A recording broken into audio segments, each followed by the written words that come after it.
Pega a visão do canal do Guerreiro.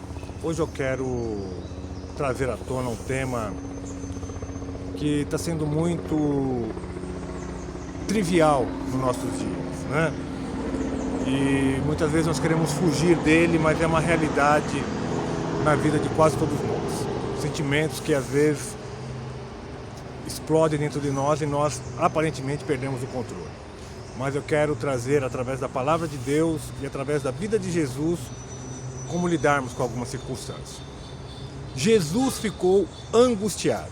Em Mateus capítulo 26, a partir do versículo 36 está escrito: Então foi Jesus com eles a um lugar chamado Getsêmani e disse aos discípulos: Sentai-vos aqui enquanto eu vou ali orar. E levando consigo Pedro e os dois filhos de Zebedeu, começou a entristecer-se e a angustiar-se. Então lhes disse: A minha alma está triste até a morte. Ficai aqui e vigiai comigo. E algumas versões está escrito: a minha alma está angustiada. E adiantando-se um pouco, prostrou-se com o rosto em terra e orou, dizendo: Meu Pai, se é possível, passa de mim este cálice. Todavia não seja como eu quero, mas como tu queres.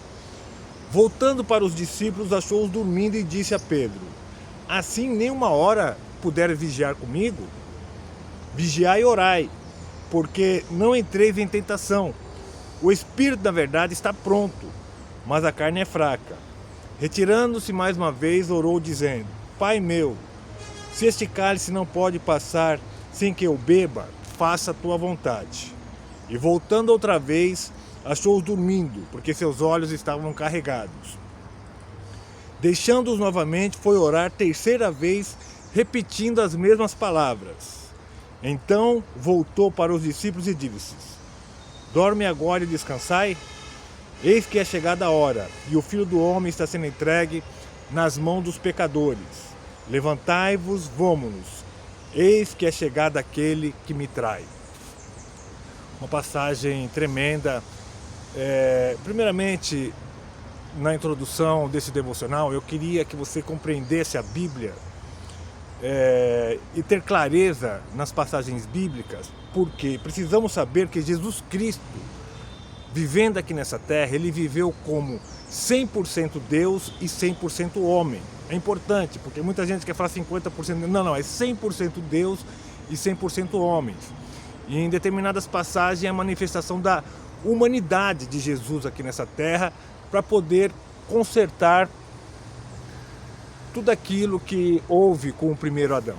Era necessário, né? Então é importante que você compreenda isso. Por que eu estou te falando isso? Porque sentimentos que eu e você passamos, Jesus enfrentou também. E a palavra de Deus, ela nos dá estratégias e conhecimento para que, como discípulos de Cristo, nós que seguimos a Cristo e nós que passamos aquilo que nos foi determinado por Jesus. Nós somos discípulos e queremos fazer discípulos. Então, através da palavra de Deus, eu quero que você se torne um discípulo de Jesus e compreenda aquilo que você vai passar aqui nessa terra. Então, nessa passagem acima, é uma manifestação da humanidade de Jesus. Então, primeiro ponto, ele se angustiou, né? Jesus se angustiou profundamente no jardim de Getsêmani, no Monte das Oliveiras. Se você tiver a oportunidade de conhecer o local, você vai ficar impactado. Na noite anterior à sua crucificação, carregando o peso do pecado da humanidade e a dor da sua futura separação de Deus. Ele sabia que quando o pecado, Deus não tem comunhão com o pecado, ele sabia que quando o pecado da humanidade viesse sobre ele, haveria uma separação dele com Deus, e ele ficou profundamente angustiado com isso. E o que é angústia? Eu vou te falar pelos termos bíblicos, tá? É um estado profundo de sofrimento da alma, você sabe? É descrito literalmente como um aperto, uma sensação de estar num lugar estreito, te comprimindo, sem saída, né? Cercado por dificuldades. É interessante até que nesse local que Jesus passou, era um lugar de prensa, onde as olivas eram comprimidas para tirar o azeite, e foi justamente nesse local que Jesus passou esse episódio, né? Então as escrituras mostram que é uma experiência humana real. Não precisa mistificar a Bíblia Sagrada.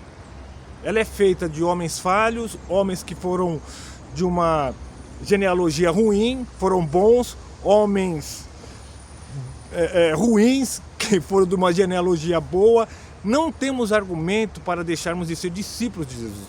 Homens que pecaram, homens que mataram, se converteram.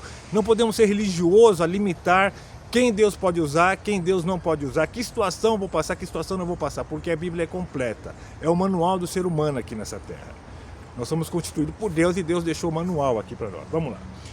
Então as Escrituras mostram que ela é uma experiência humana real, vivida até por Jesus, no texto lido, chamado como para buscar um socorro divino. Você vê, ele foi buscar o socorro divino na humanidade dele.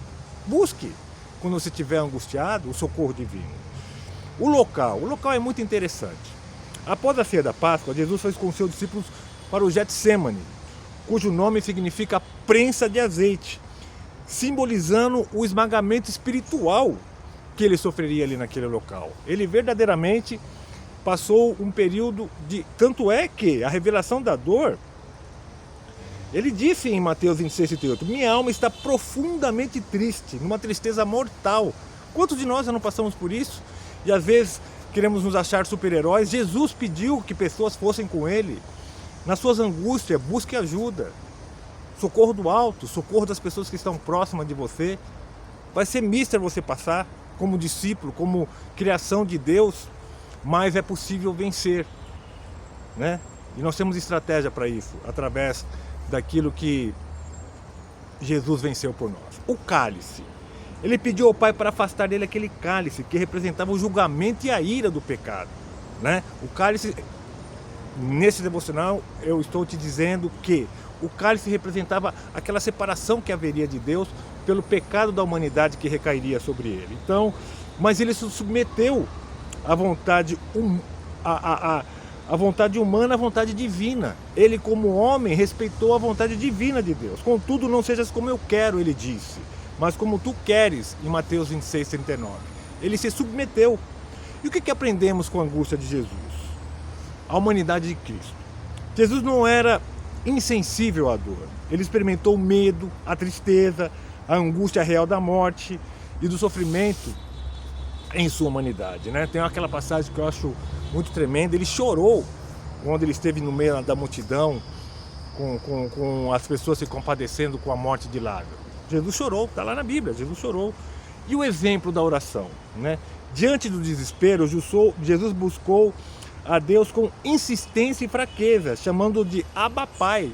Sabe, Abba Pai é um termo, paizinho querido, é uma intimidade. Abba Pai, paizinho querido, né? Um relacionamento de intimidade, mas mesmo assim ele não teve a resposta humana que ele queria, ele teve a vontade divina sobre a humanidade dele aqui nessa terra. A rendição, já estou terminando. A vitória no Getsemane veio através da obediência e da entrega total dos seus medos aos propósitos de Deus. Ele orou 3 vezes. Eu quero finalizar aqui só te falando em relação a orar 3 vezes. No judaísmo existe uma tradição da oração 3 vezes ao dia, né? Que é o Shacharit, a oração da manhã, Minchá, a oração da tarde, e o Mariv, oração da noite. E essas 3 orações se originaram pelos patriarcas, né? Então, Abraão estabeleceu a oração da manhã, que é o Shacharit, não sei se eu estou falando a pronúncia correta. Isaac criou a prece da tarde, que é o Minchá, ou Minhá, não sei. E Jacó instituiu a prece da noite, que é o Mariv. Ou seja, as 3 orações, isso aqui é eu que estou falando pelo conhecimento e pela tradição judaica, não está escrito na Bíblia. Mas eu deduzo que as 3 vezes que Jesus foi orar, representa como se ele estivesse orando em nome do Deus de Abraão, do Deus de Isaac e o Deus de Jacó. É o mesmo Deus, mas pela tradição judaica ele usou os patriarcas para interceder por ele, mas mesmo assim se submeteu à vontade divina.